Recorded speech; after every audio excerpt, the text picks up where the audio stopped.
for the content. Kaya pinagawakan ng isang SK chairman ang mga panindang siopaw at hotdog sa isang convenience store. Binatikos tuloy siya ng mga nakapanood ng vlog. Ang paliwanag ng SK chairman sa pagtutok ni Mav Gonzales.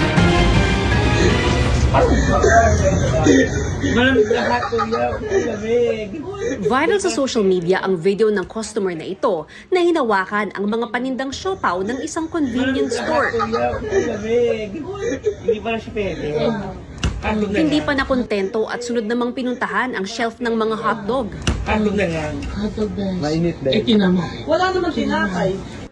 Hinawakan din niya ang mga nakadisplay na hotdog. Malamig yung hotdog. Hindi ko ganyan. Wala. Komento ng netizens, banta sa kalusugan ang ginawa niya. Paano kung may customer na nagkasakit? Ang nasa viral na video, kinilala bilang si Mark Adrian Napiza, isang sangguniang kabataan chairman sa Santa Cruz, Laguna. Sa kanyang Facebook account, inamin ni Napiza na hindi tama ang ikinilos niya sa video, na ani ay biro lang bilang video content kasama ng mga kaibigan.